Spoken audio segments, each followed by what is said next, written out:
أعوذ بالله من الشيطان الرجيم. بسم الله الرحمن الرحيم.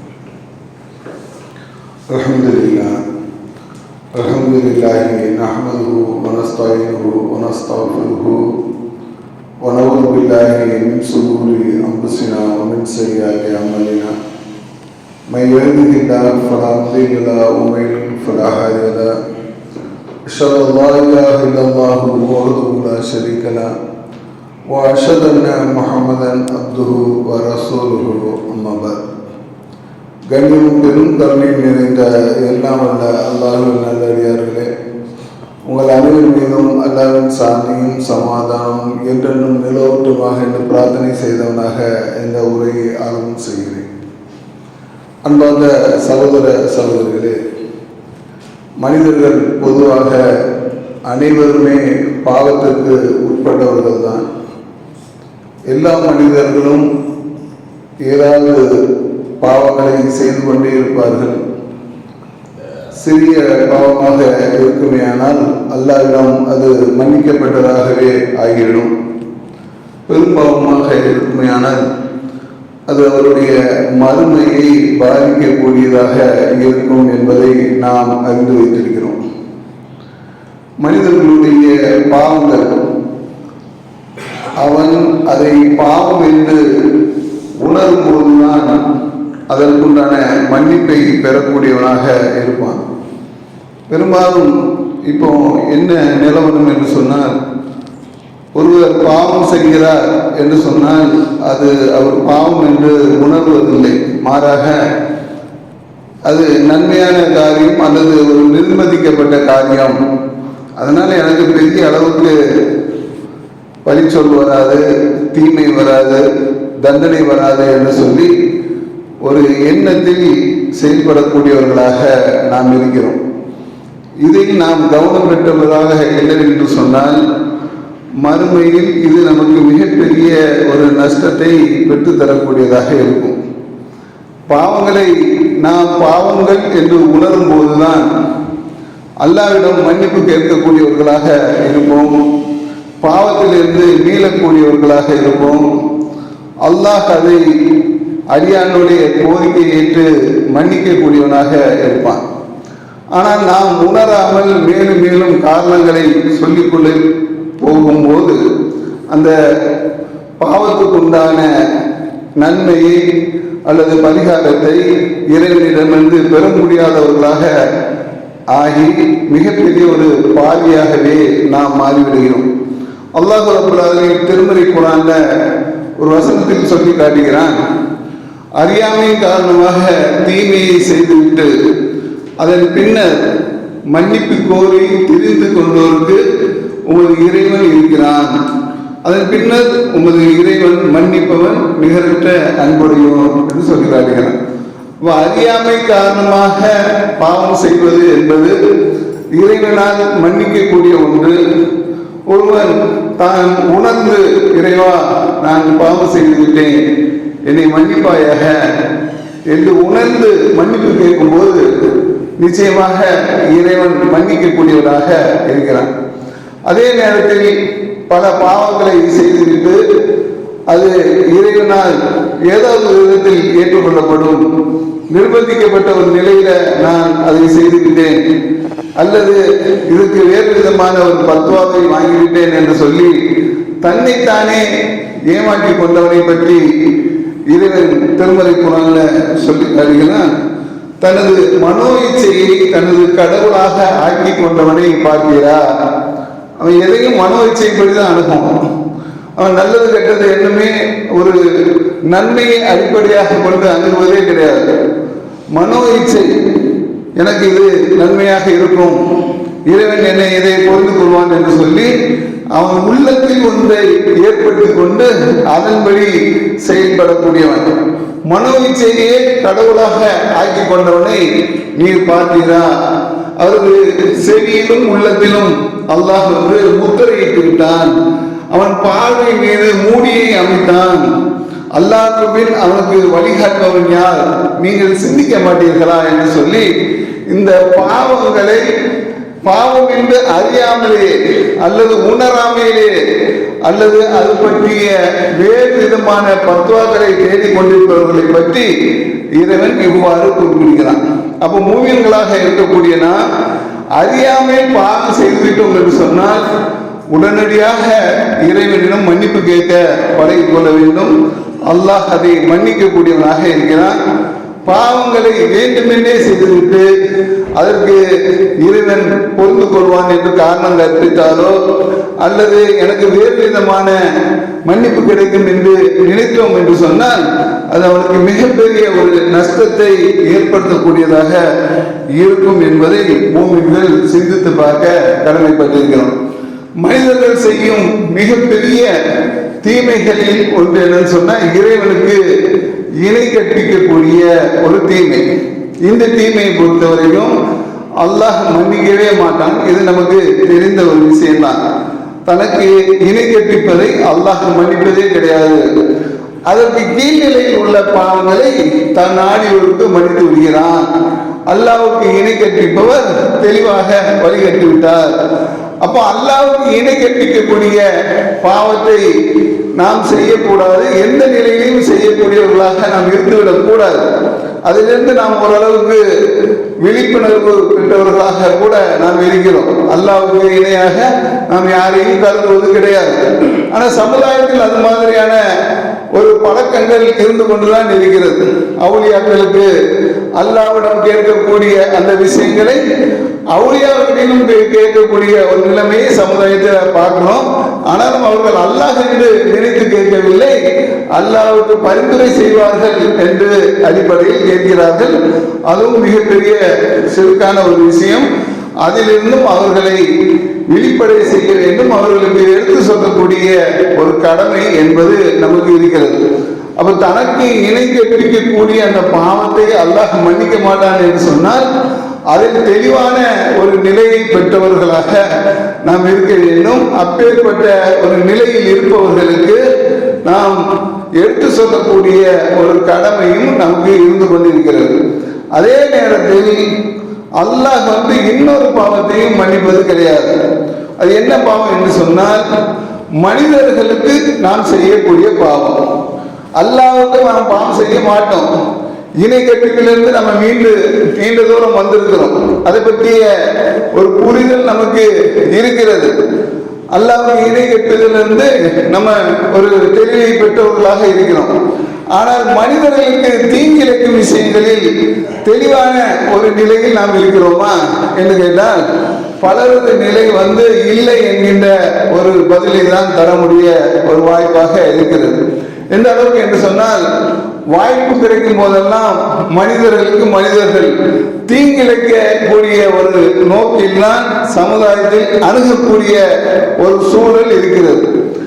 இந்த ஒரு வியாபாரம் என்கின்ற ஒரு நிலையை தாண்டி ஒரு மனிதன் இன்னொரு மனிதனுக்குள்ள பொருளாதாரத்தை முறையற்ற முறையில் எடுத்துக்கொள்வது என்பது அது அவனுக்கு மிகப்பெரிய ஒரு தீமையாக மாறும். மோசடி மிகப்பெரிய ஒரு தீமையாக மாறும். பொய் மிகப்பெரிய ஒரு தீமையாக மாறும். அப்ப இந்த மாதிரியான தீமைகளை செய்யக்கூடியவர்கள் அதை அல்லாஹ் பொறுத்து கொள்ள மாட்டான் என்று நன்றாக தெரிந்ததும் கூட அதற்கு கவலைப்பட்டவர்களாக நாம் காண முடியவில்லை. மறுமையில் இதற்குண்டான ஒரு விளக்கத்தை நாம் எவ்வாறு தர முடியும்? இதுக்குண்டான நன்மையை நாம் இழந்தக்கூடியவர்களாக நாம் மறுமையில் இருப்போமே என்ற ஒரு கவலைப்பட்டவர்களாக நாம் இல்லை என்று சொன்னால் இந்த உலகத்தில் மிகப்பெரிய ஒரு ஏமாற்றத்தை சந்திக்கக்கூடியவர்களாக இருப்போம். மனோவீழ்ச்சி என்பது நமக்கு கடவுளாக ஆகிவிடக்கூடாது. அல்லாஹ்வின் மன்னிப்பு தான் நமக்கு மிக பெரியது என்ற அடிப்படையில் நாம் செயல்பட்டோம் என்று சொன்னால் அதுதான் நமக்கு மிகப்பெரிய ஒரு நன்மையாக இருக்கும் என்பதை மூமின்கள் சிந்தித்து பார்க்க கடமைப்பட்டிருக்கிறோம்.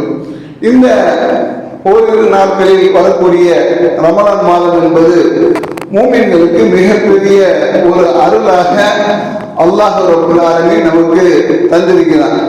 எந்த அளவுக்கு அதை அருளாக தந்திருக்கிறான் என்று சொன்னால் யார் நம்பிக்கையுடனும் நன்மையை எதிர்பார்த்தவர்களாகவும் ரமலான் மாதத்தை எதிர்நோக்கி இருக்கிறார்களோ அவர்களுடைய முந்திய பாவங்கள் மன்னிக்கப்படும் என்று அல்லாஹ் தூதர் ஸல்லல்லாஹு அலைஹி வஸல்லம் அவங்க சொல்றாங்க. அந்த அடிப்படையில் ரமலான் மாதம் நமக்கு மிகப்பெரிய ஒரு அருளாக இருக்கிறது. அந்த அருளை நாம் அடையக்கூடியவர்களாக இருக்க வேண்டும் என்று சொன்னால் உறுதியான ஒரு நம்பிக்கை நமக்கு இருக்க வேண்டும். எதை பற்றிய உறுதியான ஒரு நம்பிக்கை? அல்லாஹ்வை பற்றிய உறுதியான ஒரு நம்பிக்கை, மறுமையை பற்றிய ஒரு உறுதியான நம்பிக்கை. இந்த உலகத்தில் நான் வாழ்கிறேன், மரணிக்கிறேன், இதுதான் இந்த உலகத்துடைய எனக்குண்டான தொடர்பு. எனது மறுமையுடைய வாழ்க்கை தான் எனது நீண்ட எதிர்பார்ப்பாக இருக்கிறது. அதில் நான் வெற்றி பெற வேண்டும் என்று சொன்னால் உறுதியான ஒரு நம்பிக்கை உடையவனாக நாம் இருக்க வேண்டும். அந்த உறுதியான நம்பிக்கை பெற்றவர்களுடைய செயல்பாடு தான் ரொம்ப முக்கியம். உறுதியான ஒரு நம்பிக்கை என்று சொன்னால் நான் இறைவன் இருக்கிறான் என்று நான் ஏற்றுக்கொண்டு தான் தோன்றித்தனமாக எனது நடவடிக்கையை நான் அமைத்துக் கொண்டோம் என்று சொன்னால் அது உறுதியான நம்பிக்கையின் வெளிப்பாடாக இருக்காது. உறுதியான ஒரு நம்பிக்கையுடைய வெளிப்பாடு எதுவாக இருக்கும் என்று சொன்னால் இறைவன் இருக்கிறான், என்னை கண்காணித்துக் கொண்டிருக்கிறான், இறைவன் எனக்கு எதை கட்டளையிட்டானோ அதை நான் முறைப்படி செய்யக்கூடியவனாக இருக்கிறேன். மனிதன் என்ற முறையில் என்னிடம் ஏற்படக்கூடிய சில தீமைகளை தவிர நான் இறைவனுக்கு அஞ்சக்கூடியவனாக இருக்கிறேன் என்று சொல்லி அனுதினமும் இறைவனை நினைத்து இறைவன் என்னோடு இருக்கிறான், நம்மோடு இருக்கிறான், பார்த்து கொண்டிருக்கிறான் என்று ஒருவன் செயல்படுகிறான் என்று சொன்னால் அது உறுதியான ஒரு நம்பிக்கையின் வெளிப்பாடாக அமைய இருக்கிறது. அப்பேற்பட்ட உறுதியான ஒரு நம்பிக்கையின் அடிப்படையில் வாழ்பவர்களாக நாம் இருந்தோம் என்று சொன்னால் இந்த ரமலான் மாதம் மிகப்பெரிய ஒரு நன்மையை நமக்கு பெற்றுத்தர இருக்கிறது. நன்மையை எதிர்பார்த்து இந்த ரமலான் மாதத்தில் ஏராளமான நன்மைகளை நாம் அடையக்கூடியவர்களாக இருப்போம். அல்லாஹ்வின் தூதர் இந்த ரமலான் மாதத்தில் நமக்கு ஏராளமான நன்மைக்கு உண்டான காரியங்களை நமக்கு காட்டி தந்திருக்கிறார். ஒவ்வொரு காரியங்களிலும் மிகப்பெரிய ஒரு அருள் என்பது நமக்கு இருக்கிறது. இந்த அருளை நாம் முறையாக அடைய வேண்டும் என்று சொன்னால் உறுதியான அந்த நம்பிக்கையோடு நன்மையை எதிர்பார்த்தவராக இந்த ரமலான் மாதத்தை நான் எதிர்நோக்கி இருக்கிறேன். அதனுடைய வழக்க வழிபாடுகளை முறையாக செய்கிறேன் என்ற ஒரு எண்ணத்தில் நீயத்தில் நாம் இருந்தோம் என்று சொன்னால் நமது முன்பாவங்கள் மன்னிக்கப்படுகிறது என்ற ஒரு நிலைமையை அல்லாஹ்வின் தூதர் நமக்கு சொல்கிறார்கள் என்று சொன்னால் இதில் நாம் கவனமாக எடுத்துக்கொள்ள வேண்டும். நமது ரமலான் மாதத்துடைய எதிர்பார்ப்பு மிகப்பெரிய ஒரு நன்மையை நமக்கு பெற்றுத்தரக்கூடியதாக இருக்கிறது என்பதில் நாம் கவனமாக இருந்து கொள்ள வேண்டும். அல்லாஹ்வின் தூதர் ஸல்லல்லாஹு அலைஹி வஸல்லம் சொல்றாங்க, நமது தீமையான விஷயங்களை நாம் கற்பனையான மனோ இச்சையின் அடிப்படையில் செயல்பட்டு கொண்டு நம்மை நாமே ஏமாற்றிக் கொண்டு இந்த மார்க்கம் எனக்கானதுதான், இந்த மார்க்கம் எனக்கு மிகப்பெரிய ஒரு பரிசை தர இருக்கிறது என்று சொல்லி தீமையிலே உலாவிக் கொண்டு இருந்தோம் என்று சொன்னால், மனோ இச்சையின் அடிப்படையில் நாம் செயல்பட்டு கொண்டே இருந்தோம் என்று சொன்னால் அல்லாஹ்வின் தூதர் சொல்றாங்க, யார் பொய்யான பேச்சையும் பொய்யான நடவடிக்கையை விட்டு விலகவில்லையோ அவர் தனது உணவையும் பானத்தையும் விட்டு விடுவதில் அல்லாஹ்வுக்கு எந்த தேவையுமே கிடையாது. நம்ம நினைச்சுட்டு நம்ம நோம்பு நோட்டு இருக்கோம், நம்ம பெரிய பெரிய காரியம் செஞ்சுட்டு இருக்கிறோம், பெரிய நன்மை அடைய இருக்கிறோம் நம்ம நினைச்சிட்டு இருக்கிறோம். ஆனால் நமது செயல்பாடுகளில் நான் சரியாக நன்மையை அடையக்கூடிய செயல்பாடுகளை நாம் இல்லை என்று சொன்னால் அதுல நம்ம பசித்திருந்தாலும் தாகித்திருந்தாலும் பொய்யான தோட்டத்தில் நமது நடவடிக்கை இருந்தாலும் நமக்கு அதில் எந்த விதமான நன்மையும் நோம்பினால் ஏற்பட போடுவதில்லை என்பதை அல்லாஹ்வின் தூதர் ஸல்லல்லாஹு அலைஹி வஸல்லம் நமக்கு தெளிவுபடுத்துகிறார்கள் என்று சொன்னால் இதுல ரொம்ப கவனமாக இருந்து கொள்ள வேண்டும். வாழ்க்கையின் ஓட்டங்கள் பல்வேறு படிப்பினைகளை நமக்கு பெற்றுத்தரக்கூடியதாக இருக்கிறது. இந்த படிப்பினைகளிலே மார்க்கத்தின் அடிப்படையில் நமது ஒவ்வொரு அடியும் இருக்கிறதா என்பதை சிந்தித்து பார்ப்பதற்கு நாம் கடமைப்பட்டிருக்கிறோம். சகோதரர்கள் அனைவரும் நாம் ஒன்றாக இருக்கக்கூடிய ஒரு சபையிலேயே ஒவ்வொருவருக்கும் உள்ளுக்குள்ள குரோதங்கள் மிகைத்து நாம் பார்க்க முடிகிறது. ஒருவரை பற்றி ஒருவர் நல்லெண்ணங்களை அடிப்படையில் எதிர்கொள்வது இல்லை என்று சொன்னால் நமது சகோதரத்துவம் எந்த அளவுக்கு அல்லாஹ்வினால் ஏற்படுவதாக இருக்கிறது என்பதை சிந்தித்து பார்க்க கடமைப்பட்டிருக்கிறோம். பல விமர்சனங்களை நாம் செய்யக்கூடியவர்களாக இருக்கிறோம். அஸ்ஸலாமு அலைக்கும் என்ற ஒரு சொல்லில் கூட உண்மையும் இல்லை, உறுதியும் இல்லை என்கின்ற ஒரு நிலையில சகோதரத்துவம் எப்படி அன்பாக, அருளாக, நன்மையாக மாறும் என்கின்ற ஒரு காலகட்டத்தில் நாம் இருக்கக்கூடியவர்களாக இருக்கிறோம் என்று சொன்னால் இறைவனுடைய திருப்தியை நாம் பெற வேண்டும் என்ற அடிப்படையில் செயலாற்ற வேண்டும் என்று சொன்னால் இந்த ரமலான் நமக்கு மிகப்பெரிய ஒரு அருளாக மாற வேண்டும். அதில் நம்ம பொய்யான தோற்றத்திலிருந்து வெளிவரக்கூடியவர்களாக நாம் இருக்க வேண்டும். அல்லாஹ்வின் தூதர் ஸல்லல்லாஹு அலைஹி வஸல்லம் சொல்றாங்க, ஒருவன் ரமலான் மாதத்தை அடைந்து அவனது பாவங்கள் மன்னிக்கப்படாமல் அம்மாதம் கழிந்து விட்டால் அவனுடைய மூக்கு மண்ணை கவட்டும் என்று சொல்றாங்க. அப்போ ரமலான் மாதத்தில் மிகப்பெரிய ஒரு அருளை அல்லாஹ் தந்திருக்கிறான். அந்த அருள் எப்படிப்பட்ட அருள் என்று சொன்னால் மூமின்களை சொர்க்கத்துக்கு கொண்டு சொல்லக்கூடிய ஒரு அருளாக இருக்கிறது. அப்பேற்பட்ட அருள், பாவங்கள் மன்னிக்கப்படக்கூடிய ஒரு அருள், சகோதரத்துவம் மேம்படக்கூடிய ஒரு அருள் இந்த மாதத்தில் நமக்கு இருக்கிறது என்று சொன்னால் அதில் கவனமாக இருந்து கொள்ள வேண்டும். உள்ளங்களில் உள்ள குரோதங்கள் அடிப்படையிலும் மனோயின் அடிப்படையிலும் நமது வாழ்க்கை என்பது நகருமானால் இந்த ரமலான் மாதம் நமக்கு எந்த விதத்திலும் பயன்படாது. மாறாக அல்லாஹ்வுடைய அடியார்களுக்கு உண்டான ஒரு அம்சத்தில் நன்மையை எதிர்பார்த்து இந்த ரமலான் மாதத்தை நாம் அடைவோமானால் அது மிகப்பெரிய ஒரு நன்மையாக மாறும் என்பதில் எந்த விதமான சந்தேகமும் இல்லை என்பதை மூமின்கள் புரிந்து கொள்ள வேண்டும். அல்லாஹ்வின் தூதர் ஸல்லல்லாஹு அலைஹி வஸல்லம் சொன்னாங்க, போர்க்களத்திலிருந்து ஒருவனை போர் கவசம், அந்த கவசம் எப்படி அவனை பாதுகாக்குமோ அது போன்று நரக நெருப்பிலிருந்து இந்த நோன்பு உங்களை பாதுகாக்கக்கூடியதாக இருக்கிறது என்று சொல்றாங்க. அப்ப நோன்பு எப்படி நம்மை பாதுகாக்கிறது என்ற ஒரு உயர்ந்த ஒரு கருத்தை சொன்ன அதே அல்லாஹ்வின் தூதர் சொல்றாங்க, நீங்கள் பசித்திருப்பதிலும் தாகித்திருப்பதிலும் அல்லாஹ்வுக்கு எந்த தேவையில்லை என்று சொன்னால் அந்த குணத்தில் உள்ளவர்களாக நாம் இருக்கிறோமா? பொய்யான தோற்றம் தான் நம்மகிட்ட வெளிப்படுகிறதா? பொய்யான செயல்பாடுகள் தான் நம்மிடம் வெளிப்படுகிறதா? இறையச்சத்திற்கு அப்பாற்பட்ட ஒரு காரியங்கள் தான் நம்மிடம் வெளிப்படுகிறதா?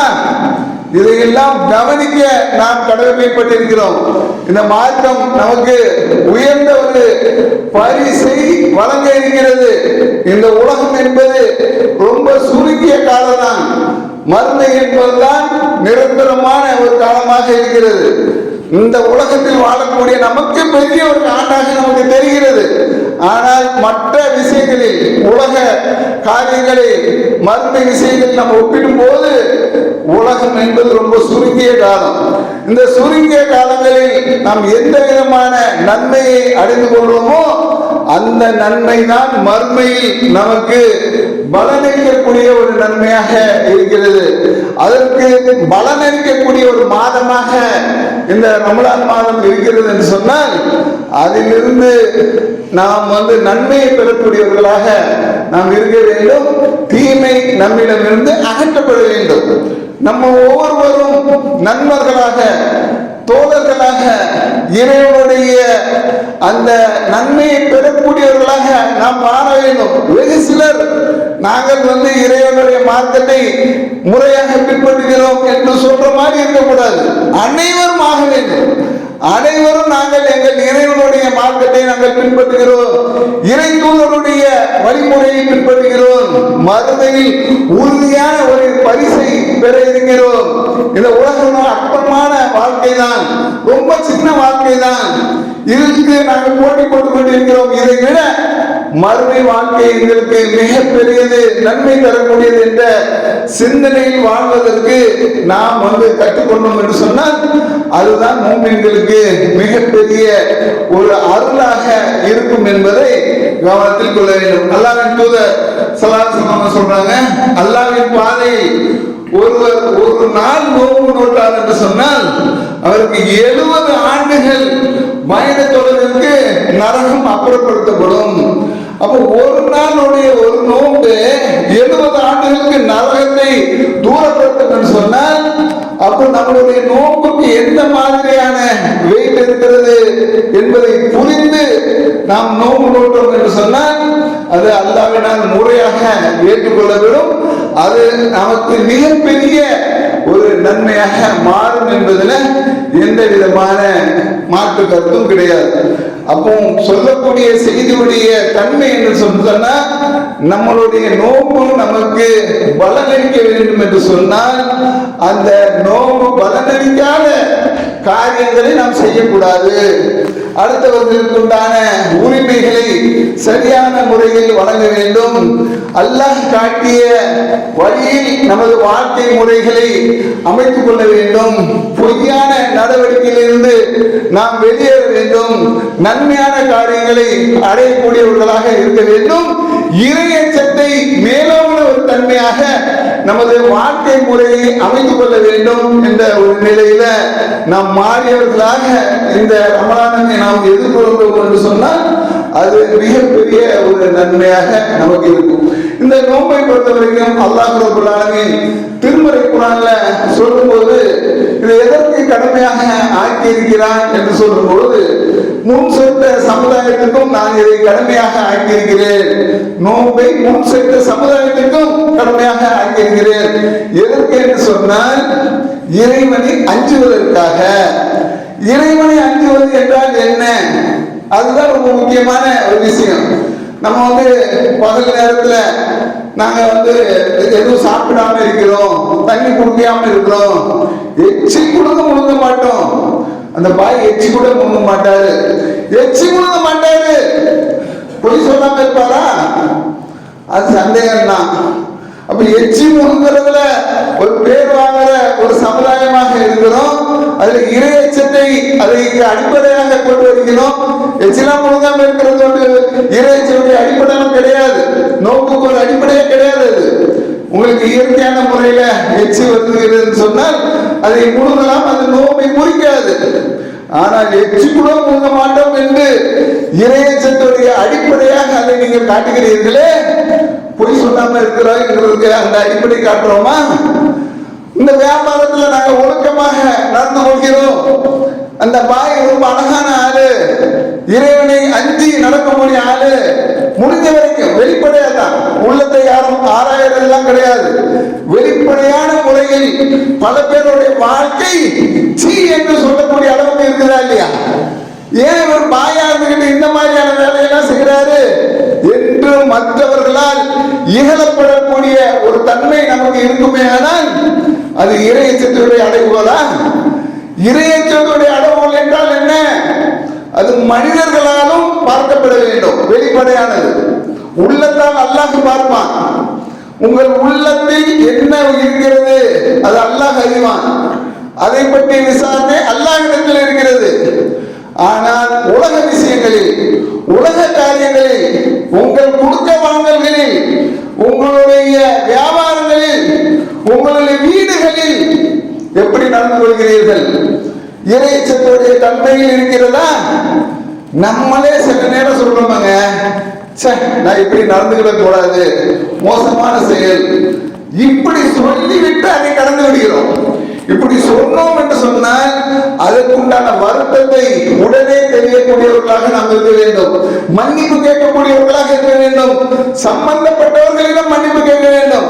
அதற்கு எந்த ஈகோவும் கிடையாது. அல்லாஹ்விடம் நாம் புனிதமானவர்களை இருக்க வேண்டும் என்று சொன்னால் மனிதர்களுக்கு தீங்கு இழைப்பவர்களுக்கு அவங்ககிட்ட மன்னிப்பு கேட்கணும். உங்களுக்கு தப்பா நான் செஞ்சிட்டேன், ஏதோ ஒரு காரியத்தை அவசரப்பட்டு செஞ்சிட்டேன், அவசரப்பட்டு பேசிட்டேன் அப்படின்னு சொல்லி அதை சரி செய்யக்கூடியவர்களாக நாம் இருந்தோம் என்று சொன்னால் அதுதான் இறையச்சத்துடைய வெளிப்பாடு.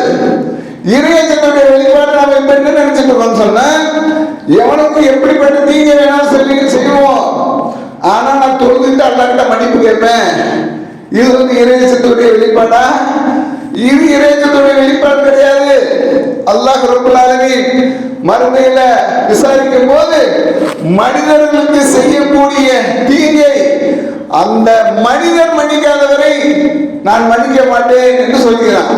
ஷஹீதாக இருந்தாலும் சரி, ஷஹீத் சொன்ன அல்லாஹ்வின் பாதையில் உயிர் தியாகம் செய்த தியாகி, அந்த தியாகியாக இருந்தாலும் சரி அவருடைய எல்லா பாவங்களையும் அல்லாஹ் மன்னித்து விடுவான். ஒன்றே ஒன்றை தவிர. அந்த ஒன்றை என்னது தெரியுமா? ஒரு மனிதருக்கு அவர் தீங்கிழைத்து விட்டார். அந்த மனிதர் மன்னிக்காதவரை ஷஹீதாக இருந்தாலும் அல்லாஹ் மன்னிக்க மாட்டான் என்று சொன்னால் அந்த நிலையை அடையக்கூடியவர்களாக நாம் இருந்துவிடக்கூடாது. நமது நிலை எதுவாக இருக்கணும்? இறையச்சத்துடைய வெளிப்பாடு நம்ம நடவடிக்கையில் தெரியணும். ஒரு தவறு செய்துவிட்டார், அந்த தவறுக்காக வருந்துகிறார், வருந்து சம்பந்தப்பட்டவர்களிடம் மன்னிப்பு கேட்கிறார். அவர் உண்மையான இறையச்சம் உடையவர். வெளிப்படையாக உள்ளத்தின் உடையவர் அல்லாஹ் அறிவான். அல்லாஹ் தான் அதற்கு தீர்ப்பு எழுதுவான். மறுமை நாளில் உள்ளத்தில் உள்ளது அல்லாஹ் பேச வைப்பான். அவன் கால் பேசும், அவன் கை பேசும், அவனுடைய தோல் பேசும், அவனுடைய எல்லா செயல்பாடுகளும் பேசும். அவனுக்குள்ள இருக்கக்கூடிய நன்மை தீமை எழுதக்கூடிய ஒரு சிப்பு இருக்கிறது. அது விரிவாக்கப்பட்டதாக அவன் காண்பான். இதுக்கு என்ன நேர்ந்தது? என்னிடமிருந்து எதையும் அது மறைக்கவில்லையே, எல்லாத்தையும் அல்லாஹ்கிட்ட போட்டு கொடுத்துச்சு என்று அங்கே அவன் குழம்பக்கூடியவனாக இருப்பான். இது மறுமையில் அல்லாஹ் விசாரிக்கக்கூடிய அந்த இறையச்சத்துடைய தன்மை. ஆனா உலகத்துல நம்ம ஒவ்வொருத்தருடைய உள்ளத்தை ஆராய முடியும். வெளிப்படையாக நாம் மக்களுக்கு எப்படி நடந்து கொள்கிறோம்? நாம் நமது உள்ளத்தில் நமக்கு தெரியும் அடுத்தவர்களுக்கு நாம் என்ன மாதிரியான நன்மை தீமையான காரியங்களை செய்து கொண்டிருக்கிறோம் என்று நமக்கு தெரியும். அப்போ உண்மையான அடிப்படையில் நமது உள்ளம் ஊர்த்துமையானால், இறைவனுக்கு அஞ்சி நமது உள்ளம் ஊர்த்துகிறது என்று சொன்னால் உடனடியாக சுதாரித்துக் கொண்டு சம்பந்தப்பட்டவர்களிடம் மன்னிப்பு கேட்டு நம்மளை சீர்திருத்திக் கொண்டோம் என்று சொன்னால் அது நமக்கு ஒரு நல்ல நிலையை ஏற்படுத்திவிடும். அதுதான் இறையச்சத்துடைய ஒரு அளவுகள். முன்னிருந்த சமுதாயத்துக்கு அல்லாஹ் நோன்பை கடமையாக்கி இருக்கிறான். அதே நோன்பை கடமையாக்கும் போது அல்லாஹ் இந்த செய்தியை சொல்கிறான். பகல்ல பிரியாணி நல்லா திங்க மாட்டேங்கிறீங்க, மற்ற நேரத்தில் வெட்டுறிய. பகல்ல திங்க மாட்டேங்கிறீங்க. நான் நோம்பாளி, இறைவனுக்கு அஞ்சி இது எனக்கு ஹலாலாக இருந்தாலும் இப்ப எனக்கு இது ஹலால் இல்லை. அப்போ 6 மணிக்கு மேல மகனுக்கு அப்புறம் எனக்கு அது ஹலால், நான் அப்ப சாப்பிடுவேன். அப்ப இறைவனுக்கு அஞ்சி ஒரு விஷயத்தை நீங்கள் வேண்டாம் என்று சொல்கிறீர்களே, இந்த நிலைப்பாடை எல்லா விஷயத்துக்கும் எடுக்க வேண்டும். அடுத்தவர்கள் விஷயத்துக்கு எடுக்க வேண்டும்.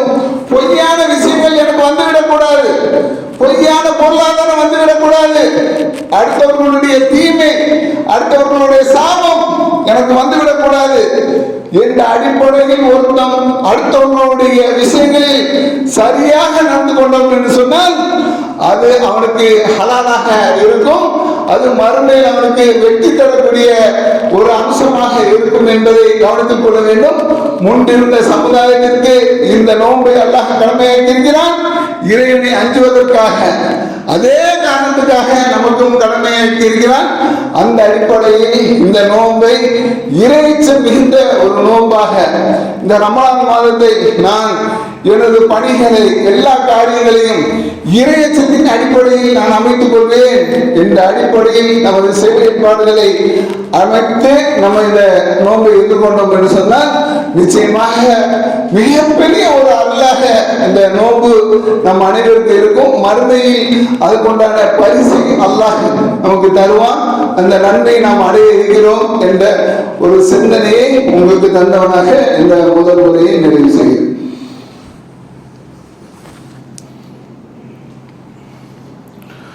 அன்பான சகோதர சகோதரிகளே, மனிதர்களுக்கு நேர்வழி காட்டியாக இருக்கக்கூடியது அல்லாஹ்வுடைய வேதம், திருமறை குர்ஆன். இந்த திருமறை குர்ஆனை பொறுத்த வரைக்கும் அதை பற்றி அல்லாஹ் திருமறை குர்ஆன்ல சொல்லும்போது சொல்லுகிறான், பொய் எது உண்மை எது என்பதை பிரித்து சொல்லும். நம்ம பேச்சில நம்ம வழக்கத்துல மனோச்சி தான் நம்மளை வழிகாட்டுகிறது என்று சொன்னால் அது பெரிய நாசத்தை நமக்கு ஏற்படுத்தும். ஆனால் நம்ம திருமறை குர்ஆனோடு நாம் தொடர்பு இருந்தோம் என்று சொன்னால், அல்லாஹ்வுடைய வேதத்தை படித்து அதன் அடிப்படையில் நமது காரியங்களை அமைத்து விட்டோம் என்று சொன்னால், அல்லாஹ்வுடைய தூதருடைய வாழ்க்கை வழிமுறையின் சரியான அடிப்படையில் நமது வாழ்க்கையை அமைத்து விட்டோம் என்று சொன்னால், அது நம்மளை நேர்வழியின் பக்கம் அழைத்து செல்லும். எது பொய் எது உண்மை என்பது உங்களால் விளங்க முடியும். எப்போது விளங்க முடியும் சொன்னா, அல்லாஹ்வுடைய வேதத்தோடு தொடர்பில் இருக்கும் போது அதை நீங்கள் விளங்க முடியும். அப்பேற்பட்ட அந்த உயர்ந்த குர்ஆன் என்பது இந்த மாதத்தில் தான் அருளப்பட்டது என்று சொல்லி அல்லாஹ் ரப்பல் ஆலமீன் திருமறை குர்ஆன்ல சொல்லி காட்டுகிறான். அப்ப திருமறை குர்ஆன்ல இந்த நோன்பு உண்டான ஒரு அடிப்படையாக அல்லாஹ் சொல்லக்கூடியது, இந்த மாதத்தில் தான் திருமறை குர்ஆனை அல்லாஹ் உங்களுக்கு நேர்வழிக்காக அருளினான். அது பொய்யையும் உண்மையும் பிரித்து காட்டும். சரியான முறையில் நீங்கள் உங்கள் வாழ்க்கையை அமைத்துக் கொள்வீர்கள் என்ற அடிப்படையில் இந்த மாதத்தை அல்லாஹ் ரப்பல் ஆலமீன் இந்த நோன்பை நமக்கு கடமையாக்கியிருக்கிறான். அப்பேற்பட்ட இந்த மாதத்தில் நாம் நோன்பு இருக்கிறோம். அதே நேரத்தில் அதிகமான அளவு திருமறை குர்ஆனை ஓதி அதில் உள்ள கருத்துக்களை உள்வாங்கி நம்முடைய வாழ்க்கை நடைமுறைகளை நாம் அமைத்து விட்டோம் என்று சொன்னால், மறுமையில் மிகப்பெரிய ஒரு நன்மையாக அது மாறும். இந்த உலகம் வந்து அற்பமான உலகம். அதுதான் நம்ம நினைச்சிருக்கோம், அந்த உலகம் வந்து பெரிய உலகம், இதுல நம்ம பெரிய அளவுக்கு சேர்த்து வைத்தோம் என்று சொன்னால் அதுதான் நம்ம பெரிய ஒரு நன்மையை பெற்றுத்தரும் நம்ம நினைச்சிட்டு இருக்கோம். அல்லாஹ் இந்த உலகத்தை பற்றி சொல்லும் போது அற்பமான உலகம் அப்படின்னு சொல்றோம். இந்த அற்பமான உலகத்துக்கு நமக்கு எது தேவையோ அது போலும் என்ற அடிப்படையில் நமது வாழ்க்கை முறையை அமைத்துக் கொள்ளும் என்று சொன்னால், மறுமைதான் உண்மையானதும் நிலையானதுமாகும். அப்போ உண்மையானதும் நிலையானதுமாக இருக்கக்கூடிய அந்த மறுமை வாழ்க்கையுடைய நன்மையை முழுமையாக நாம் அடைய வேண்டும் என்று சொன்னால், இந்த திருமறை குர்ஆனை நாம் ஓதி அதன் அடிப்படையில் செயல்படக்கூடியவர்களாக நாம் இருக்க வேண்டும். இந்த செய்தியை உங்கள் சிந்தனைக்கு தந்தவராக இந்த உரையை நிறைவு செய்கிறேன்.